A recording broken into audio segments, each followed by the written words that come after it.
கன்னிராசியில் பிறந்தவங்களுக்கு சனி பகவானுடைய வக்ர பயிற்சி காலகட்டத்தில் எந்த மாதிரியான மாற்றங்கள் இந்த பிரபஞ்சம் தரப்போகுதுன்றதை பற்றி தானுங்க ஆதாரபூர்வமாக இந்த பதிவில் நம்ம பார்க்க போகிறோம்.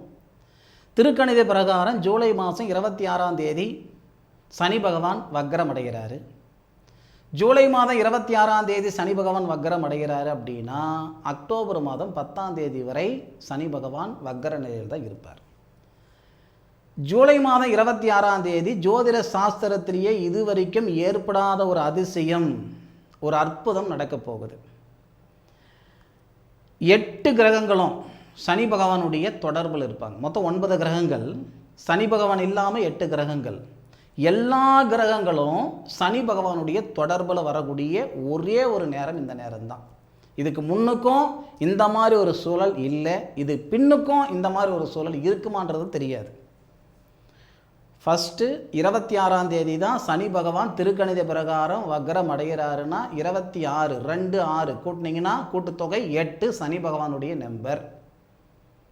எத்தனை நாள் வக்ரகதியில் இருப்பார்? 4 மாதம் 4 நாள், 4 நாளும் 8 சனி பகவானுடைய எண். சனி பகவான் என்ன பண்ணுறாருன்னா இந்த கன்னியா ராசியில் பிறந்தவங்களுக்கு, இப்போ கன்னி ராசியில் பிறந்தவங்களுக்கு தான் நம்ம பலன் சொல்கிறோம். கன்னிராசியில் பிறந்த புதனுக்கு சனி பகவான் எப்படி சம்மந்தப்படுறாரு அப்படின்னா உங்கள் ராசிக்கு 7வது பாவகத்தில் தான் சனி பகவான் வக்ரம் அடைகிறார். யாருடைய சாரம்? நட்சத்திரம் ரேவதி நட்சத்திரம். மாட்டுக்கு பல்லு முக்கியம்னா மனுஷனுக்கு சொல்லு முக்கியம். ஜோதிடத்துக்கு சாரம் முக்கியம். சாரம் இல்லைன்னா சாஸ்திரம் இல்லை. சாரம்தான் சாஸ்திரம். அப்போது ரேவதி நட்சத்திரம்ன்றது உங்கள் ராசிநாதன் சொல்லக்கூடிய புதனுடைய நட்சத்திரம். புதன் உங்கள் ராசிக்கு 10வது பாவகம், தொழில் ஸ்தானாதிபதி புதன் தொழில் ஸ்தானத்தில் ஆட்சி நிலையில் தனகாரகன் சொல்லக்கூடிய குரு பகவானுடைய சாரத்தில் இருக்கிறார். அப்போது உங்கள் ராசியாதிபதின்னு சொல்லக்கூடிய புதன் தான் தொழில் ஸ்தானாதிபதி. தொழில் ஸ்தானாதிபதியும் சனி பகவானும் உங்கள் ராசிக்கு 4வது பாவகத்தை பார்க்கிறாங்க. உங்கள் ராசியாதிபதி புதன் எந்த இடத்த பார்க்கிறாரோ அதே இடத்த புதனுடைய சாரம் வாங்கிய சனி பகவான் 10வது பார்வையை பார்க்கிறார். இந்த இடத்துல அவங்களுடைய தொடர்பு இருக்குது. உங்கள் ராசிக்கு 4வது பாவகத்தில் இருக்கக்கூடிய கிரகம் யார்? லாபஸ்தானாதிபதினு சொல்லக்கூடிய சந்திரன். அப்போ சந்திரனையும் சனி பகவான் பார்க்கிறார். லாபஸ்தானத்தில் இருக்கக்கூடிய கிரகங்கள் பாருங்கள். சூரியன் இருக்குது. சூரியன் பூச நட்சத்திரம் முதல் பாதத்தில் சனி பகவானுடைய நட்சத்திரத்தில். அப்போ சனி பகவான் தொடர்பு கூட. குரு பூச நட்சத்திரம் 3வது பாதம், குருவும் சனி பகவானுடைய தொடர்பு. குரு பகவானுடைய வீட்டில் தான் சனி பகவான் இருக்கார். குரு பகவானுடைய பார்வையில் தான் இருக்கார். அதன் பிறகு உங்கள் ராசிக்கு 9வது பாவகத்தில் இருக்கிற செவ்வாய் புனர்பூச நட்சத்திரம் தன்னுடைய சொந்த நட்சத்திரம் தான். மிருகசீரிஷ நட்சத்திரம் தன்னுடைய சொந்த நட்சத்திரம் தான். செவ்வாய் இருக்கிறது சனி பகவானுடைய பார்வை 3வது பார்வையில் இருக்கார். சரி, உங்கள் ராசிக்கு 12 இருக்கிற சுக்கிரனும் கேதுவும் சனி பகவானுடைய வீட்டை பார்க்கிறார். ராகு சனி பகவானுடைய வீட்டில். அப்போ எல்லா கிரகங்களும் சனி பகவானுக்கு ஒரு தொடர்பு ஏற்படுத்துது. இந்த வாய்ப்பு இது வரைக்கும் இல்லை. இந்த வாய்ப்பு கன்னிராசியில் பிறந்தவங்களுக்கு சாதகம் இல்லையா? அதை மட்டும் சொல்லுங்க ஏன்னு சொல்லக்கூடியவங்க தான் நிறைய பேர் கன்னிராசியில் இருப்பாங்க. வளவலன்னு பேசாத, என்ன விஷயமோ அதை சொல்லுங்க. இதை நீங்கள் புரிஞ்சுக்கிடணுன்றதுக்காக தான் சாமி இம்புட்டு நேரம் சொன்னேன். இந்த நேரம் கன்னிராசியில் பிறந்தவங்களுக்கு சாதகமான நேரம். அதாவது கஷ்டப்பட்டால் முன்னுக்கு வந்துடுவோம் அப்படின்ற வார்த்தை எல்லாருக்கிட்டையும் இருக்க தான் செய்யுது. கஷ்டப்பட்டவங்களாம் முன்னுக்கு வந்துட்டாங்களான்னு கேட்டிங்கன்னா இல்லை.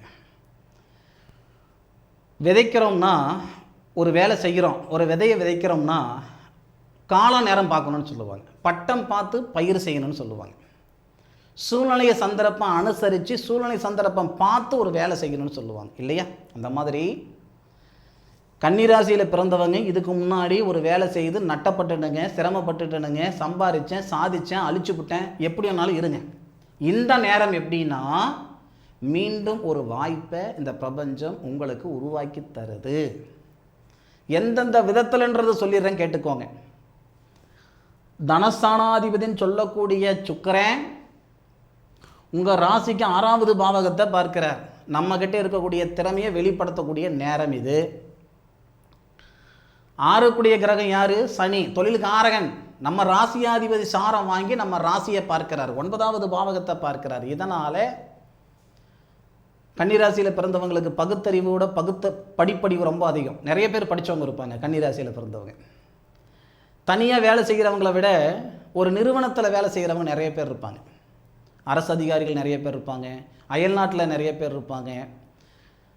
10 பேருக்கு மேலுக்கு இருக்கிறனுங்க, 50 பேருக்கு வேலை கொடுக்கக்கூடிய இடத்துல இருக்கிறனுங்க, தலைமை பொறுப்பில் இருக்கக்கூடியவங்கள்லாம் கன்னிராசியில் பிறந்தவங்க நிறைய பேர் இருப்பாங்க. அப்போது உங்களுடைய வாழ்க்கையில் இருக்கக்கூடிய சங்கடங்கள், வாழ்வாதாரத்தில் இருக்கக்கூடிய சங்கடங்களை சரி செஞ்சுக்கிறதுக்கான வாய்ப்பு இந்த பிரபஞ்சம் கொடுத்துடாதான்ற ஒரு ஏக்கம் இருக்கும் இல்லையா? போகாத கோவில் இல்லை, பண்ணாத பரிகாரம் இல்லை, நான் முன்னுக்கு வரல, முயற்சி பண்ணுறேன் முன்னுக்கு வரல, உழைப்பு போடுறேன் உழைப்புக்கு உண்டான உயர்வு எடுக்கலை, வாழ்கிறேன் வாழ்க்கைக்கான வளர்ச்சி இல்லை, இந்த மாதிரியான ஆதங்கம், இந்த மாதிரியான மன அழுத்தம் எல்லாமே இந்த நேரத்தில் சரியாயிடும். சரியாகும்னா சரியாகிறதுக்கான வாய்ப்பு இந்த பிரபஞ்சம் கொடுக்குது. சரி செஞ்சுக்கிறதும் சரி செஞ்சுக்காமல் இருக்கிறதும் உங்கள் சொந்த சௌகரியம். நான் முதலியே சொன்னேன், என்ன நீங்கள் விதைக்கிறீங்களோ அதுதான் விளையும். விதைக்கிறதுக்கு இந்த நேரம் உங்கள் கையில் 10 நெல் மணி கொடுத்து ஒரு இடத்த கொடுக்குற மாதிரி இது. அப்போது உங்களுடைய முயற்சி தான் உங்களை முன்னுக்கு தள்ளும். இந்த நேரம் எப்படின்னா, நாம் போகிற பாதை இந்த பிரபஞ்சம் நம்ம எந்த பாதையில் போகணுன்ட்டு அடையாளத்தை காட்டும். அதாவது கடவுள் மனசு ரூபம்னு சொல்லுவாங்க. இந்த பிரபஞ்சம் எல்லா நேரத்துலையும் நமக்கான வாய்ப்பு தராது. ஏதாவது ஒரு நேரத்தில் நமக்கான வாய்ப்பு கொடுத்துரும். அந்த வாய்ப்பை பயன்படுத்திக்கிட்டு பயணித்தவங்க தான் இன்றைக்கி மேலே இருக்காங்க. சம்பாதிச்சவங்க, சாதித்தவங்க எல்லாருக்கும் ஒரு வாய்ப்பு கொடுத்துருக்கோம் இல்லை? அந்த மாதிரி கன்னிராசியில் பிறந்த உங்களுக்கு இந்த பிரபஞ்சம் கொடுக்கக்கூடிய வாய்ப்பு ஜூலை மாதம் 26ஆம் தேதியிலிருந்து டிசம்பர் மாதம் 10ஆம் தேதி வரை உத்தியோகத்தில் உயர்வு கொடுக்கும். ஃபஸ்ட்டு பாயிண்ட்டு, படித்த படிப்புக்கு உண்டான உத்தியோகம் இருக்கும். வேலையே இல்லாமல் இருக்கிறனுங்க ஒரு வேலையை உருவாக்கி கொடுத்துரும். மன அழுத்தம் நீக்கி கொடுத்துரும். மன அழுத்தத்தை நீக்கி கொடுத்துரும். தொழிலில் வளர்ச்சி கொடுக்கும். ஏன்னா 10வது பாவகத்துக்கு அதிபதி, தொழில் ஸ்தானாதிபதினு சொல்லக்கூடிய புதன், தனகாரகன் சொல்லக்கூடிய குருவுடைய சாரம் வாங்கி சுபஸ்தானத்தை பார்க்கிற கன்னிராசியில் பிறந்தவங்க, வெளிநாட்டில் இருக்கிறவங்க இந்த ஜூலை மாதம் 26ஆம் தேதிக்கு மேற்கொண்டு நிறைய பேர் வீடு வாங்க போகிறீங்க. நிறைய பேருக்கு நிரந்தர குடியுரிமை வரப்போகுது. கன்னிராசியில் பிறந்தவங்களுக்கு அமெரிக்காவில் இருக்கலாம், ஆஸ்திரேலியாவில் இருக்கலாம், கனடாவில் இருக்கலாம், உலக நாடு எந்த நாட்டில் நீங்கள் இருந்தாலும் அந்த நாட்டில் குடியுரிமை வேணும்னு நினைக்கக்கூடிய சூழலில் இருக்கிறீங்க. அந்த நாட்டில் குடியுரிமை வர்றதுக்கு எந்த விதமான ஒரு தடையும் கிடையாது. ஆனால் உங்களுக்கு தடை இருந்துக்கிட்டு இருக்குதுன்னா அந்த தடைகள் நீங்கி நிரந்தர குடியுரிமை வரப்போகுது. மண் இழந்துட்டேன், மனை இழந்துட்டேன், வண்டி வாகனத்தை இழந்துட்டேன், உசுறு மட்டும்தான் இருக்குது, காசு பணம் இருந்த இடம் தெரியல, பார்த்த இடத்துல காசு பணமாக இருந்தது, நகை நட்டு இருந்தது, எல்லாமே போச்சு, நான் கையும் காலோடு நின்றுக்கிட்டு இருக்கிறேன் சாமி அப்படின்னு சொல்லக்கூடியவங்களாக நீங்கள் இருந்தாலும் இந்த நேரத்தில் உயர்ந்துடுவீங்க. உழைப்புன்ற விதையை நீங்கள் விதைங்க, உயர்வுன்ற விருட்சத்தை இந்த பிரபஞ்சம் கொடுத்துரும். இந்த நேரத்தில் நீங்கள் எடுக்கக்கூடிய முடிவு தான், முயற்சி தான் உங்களுடைய சங்கதிகளை சரிப்படுத்தும். உங்களுடைய சங்கதிகளை அடுத்த லெவலுக்கு போகிறதுக்கான சூழலை உருவாக்கி கொடுக்கும்.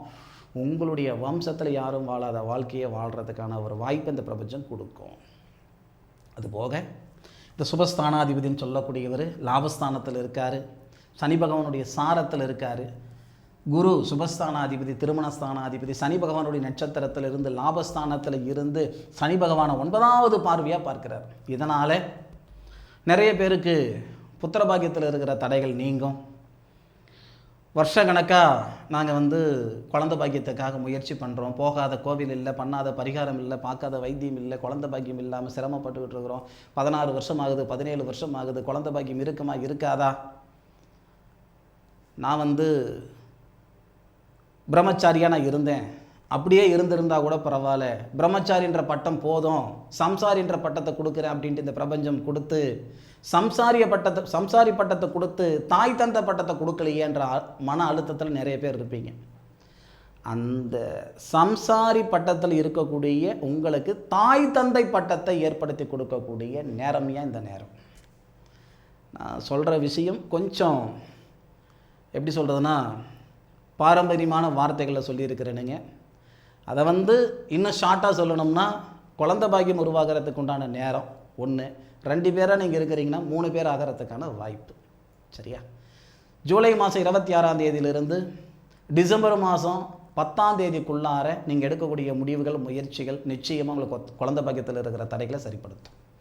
அதுபோக இந்த சுபஸ்தானாதிபதி, முக்கியமான அந்த வார்த்தை நான் சொல்லியாகணும். சுபஸ்தானாதிபதினு சொல்லக்கூடிய ஒரு கிரகம் குரு லாபஸ்தானத்தில் இருக்க, லாபஸ்தானாதிபதி சுபஸ்தானத்தில் இருக்கார். அந்த கிரக பரிவர்த்தனை சனி பகவானுடைய வக்ர பயிற்சி காலகட்டத்தில் கிரக பரிவர்த்தனை. இப்போ நீங்கள் கேட்கலாம், சார் சனி பகவானுடைய வக்ர பயிற்சி பலன் சொல்லுங்கள் சார் அப்படின்னா எல்லா கிரகத்தையும் நீங்கள் இழுத்துக்கிட்டு இருக்கிறீங்களே சார். ஒரு கிரகம் பயிற்சி அடையும் பொழுது அல்லது வக்ரம் அடையும் பொழுது மற்ற கிரகங்களுடைய சூழலும் சுழற்சியும் பார்த்து பலன் சொல்கிறது தானுங்க சரியாக இருக்கும். பருப்பு மட்டும் போட்டால் சாம்பார் ஆகிடாது. பருப்போடு போட வேண்டியதெல்லாம் போட்டால் தான் சாம்பார் ஆகும். அதை மனசில் வச்சுக்கிடணும். சரியா? இந்த நேரம் சரியாக இருக்குது, நல்லது நடக்கும்ன்றதுக்கு இந்த கிரகங்களுடைய சுழற்சியும் காரணம்ன்றதை உங்களுக்கு இந்த நேரத்தில் சொல்லிக்கிறேனுங்க. அப்போ லாபஸ்தானாதிபதியும் சுபஸ்தானாதிபதியும் கிரக பரிவர்த்தனை 2 பேருமே சனி பகவானுடைய தொடர்பு. இதனால் மண்மனை உருவாகிறதுக்கு வாய்ப்புகள் உண்டு. கன்னி ராசியில் பிறந்த உங்களுக்கு நிரந்தர குடியுரிமை வரத்துக்கு வாய்ப்பு இருக்குன்னு சொன்னேன். வம்ச விருத்தி ஆகுன்னு சொன்னேன். உங்களுடைய சங்கதிகள் வளர்கிறதுக்கு, நீங்கள் வாழறதுக்கு ஒரு வீடு வாசல் உருவாக்கிக்குவீங்கன்னு சொன்னேன். இந்த நேரத்தில் நடக்குமா சாமி? நிச்சயமாக நடக்கும். நீங்கள் செய்வீங்க அப்படின்ற நம்பிக்கை எனக்கு இருக்குது. அந்த நம்பிக்கை நம்மளால் முடியும் அப்படின்னு நீங்கள் நினச்சிங்கன்னா இந்த 4 மாதம் 4 நாளில் உழைப்புன்ற விதையை விதைங்க. உழைப்புன்ற விதை எல்லா நேரத்துலையும் நம்ம விதைப்போம். அந்த அந்த அந்த விதை முளையணும், அது விருட்சம் ஆகணும். அதுதான் நேரம். இந்த நேரம் அப்படின்றது இந்த பிரபஞ்சம் கொடுக்கக்கூடிய சந்தர்ப்பம் சாமி. பயன்படுத்திக்கிறவங்க பயன்படுத்திக்கோங்க. சரியா? மிகப்பெரிய மாற்றத்தை கொடுக்கக்கூடிய ஒரு நேரமாக ஜூலை மாதம் 26ஆம் தேதி இந்த பிரபஞ்சம் நமக்கு ஏற்படுத்தது. இந்த நேரத்தை பயன்படுத்திக்கிறவங்க அடுத்த லெவலுக்கு போவாங்க. அதில் மாற்று கருத்து இல்லை. அதுபோக இதுக்கு முன்னாடி ஒரு விஷயம் நான் செய்துக்கிட்டு இருந்தேனுங்க. ஜோதிடம் எப்படி நம்ம விலாவரியாக வேதகால முறையில் கணிச்சு கணக்கு போட்டு சொல்கிறோமோ அதே அளவுக்கு இந்த ஜாதக புத்தகத்தை எழுதி கொடுத்துட்டு இருந்தேன். என்னுடைய நீண்ட நாள் கனவு இது. ஒரு மனுஷனுடைய முழுமையான ஆயுள் கால பலனை எல்லாரும் தெரிஞ்சுக்கிடணுன்ட்டு. ஏன்னா யார் மூச்சு யார் கையில் இல்லை. இன்றைக்கி நான் பேசிகிட்டு இருக்கேன், நாளைக்கு என்ன நடக்குன்னு தெரியாது. இது நம்மளுடைய வாழ்வாதாரத்தை முழுமையாக தெரிஞ்சுக்கிடலாம். நான் வாழ்ந்த வாழ்க்கைக்கு ஒரு அர்த்தம் வேணும், எனக்கு அப்புறம் என்னுடைய நினைவுகள் என்னுடைய இது இந்த பூமியில் இருக்கணும் அப்படின்றதுக்காக இந்த ஜாதகத்தை உருவாக்கிக்கிட்டு இருக்கிறேன். இது ஒவ்வொருத்தருடைய தனிப்பட்ட ஜாதக புத்தகம். நீங்கள் மேசராசியில் பிறந்திருக்கிறீங்க, ஒரு உதாரணத்துக்கு சொல்கிறேனுங்க. உங்களுடைய வாழ்நாள் முழுவதும் உங்களுக்கு என்னென்ன தசை வரும், என்னென்ன புத்தி வரும், அதுக்கு என்ன பலன். நீங்கள் இப்போ கன்னி ராசியில் பிறந்திருக்கிறீங்கன்னா கன்னி ராசியில் உத்தர நட்சத்திரம் 2வது பாதம் 3வது பாதம் 4வது பாதம், இல்லை அஸ்த நட்சத்திரத்தில் பிறந்திருப்பீங்க, இல்லை சித்திர நட்சத்திரம் 1 பாதம் 2வது பாதத்தில் பிறந்திருப்பீங்க. அப்போது உங்களுடைய கிரக அமைப்புகள் எப்படி எங்கே இருக்குது, என்ன தசை வருது, என்ன புத்தி நடக்குது, ஆயுள் முழுவதும் வரக்கூடிய தசா புத்தி பலன் முன்கூட்டி எழுதி கொடுத்துருவேன். 3/4 கிலோ வரும். இந்த ஜாதகத்துடைய வெயிட் மட்டும் 3/4 கிலோ வரும். ஸோ 2 மாதம் ஆகும். தேவைப்படுறவங்க எழுதிக்கோங்க. சரியா? 2 மாதம் ஆகும் ஒரு சாதக புத்தகம் எழுதி கொடுக்கறதுக்கு. சரி, மீண்டும் அடுத்த ஒரு அற்புதமான ஒரு பதிவில் கன்னிராசியில் பிறந்த உறவுகளை சந்திக்கும் வரை உங்களிடமிருந்து விடைபெறுவது உங்கள் வீட்டு ஜோதிட நண்பனான மா காளிதாஸ் மணிகண்டன். திருச்சிற்றம்பலம். வாழ்க வையகம், வாழ்க வளமுடன்.